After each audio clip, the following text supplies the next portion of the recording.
In the name of God, most gracious, most merciful. How to have a healthy relationship with money. We live in a culture that tells us having more is better. Our tendency as simple human beings is to want more money, a bigger house, a newer phone, and more expensive possessions. If we're trying to find our happiness in money, we'll never be satisfied. Before we can steward what God gives us, we need to have a healthy relationship with money. Christians are called to contentment with what God has given them in each stage of life. Whoever loves money never has enough. Whoever loves wealth is never satisfied with their income. This too is meaningless. It is God who gives you the ability to produce wealth. But remember, the Lord, your God, for it is He who gives you the ability to produce wealth, and so confirms His covenant, which He swore to your ancestors as it is today. You cannot serve God and money. No one can serve two masters, for either he will hate the one and love the other, and he will be devoted to the one and despise the other. You cannot serve God and money. Don't be greedy for money.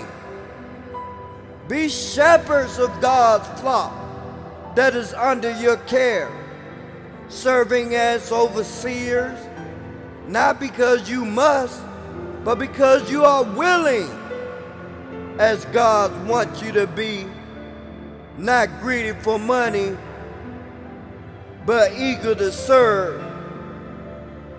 Whoever is greedy troubles his household. Whoever is greedy for unjust gains troubles his own household. But he who hates bribes will live. Scriptures remind us that God ultimately owns everything here on earth. Our job is to responsibly steward the resources that God has given us. We also have the opportunity to bring God glory through the ways that we manage our finances.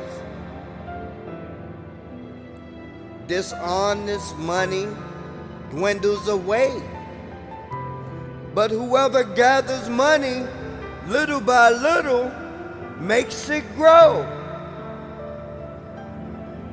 Pay what you owe to others. Look, the wages you fail to pay the workers who mowed your fields are crying out against you.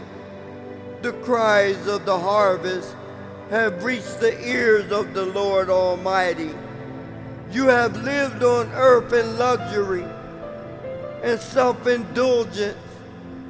You have flattered yourselves in the day of slaughter.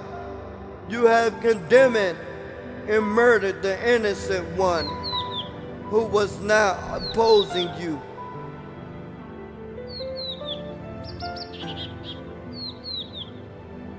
A wise man thinks ahead.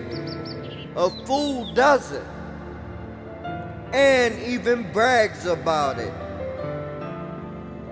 The plans of a diligent lead to profit as surety as haste leads to poverty. Sit down and estimate the cost. Suppose one of you wants to build a tower. Won't you first sit down and estimate the cost to see if you have enough money to complete it? It is wise to store up wealth, for things on earth are small, that they are extremely wise. Ants are creatures of little strength, yet they store up their food in the summer. Provide for your household. But if anyone does not provide for his own, and especially for those of his household, he has denied the faith and is worse than the unbelievers. Be not of those who give pledges. Be not of those who give pledges, who put up security for debt. If you have nothing which to pay, why should your bed be taken from under you?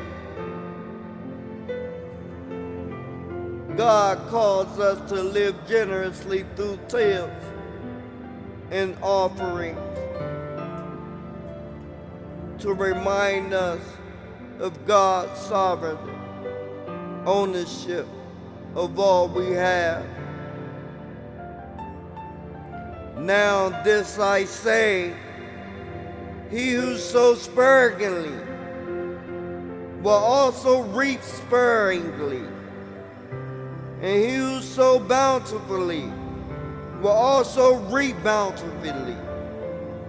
Each one must do just as he has purpose in his heart, not grudgingly or under compulsion.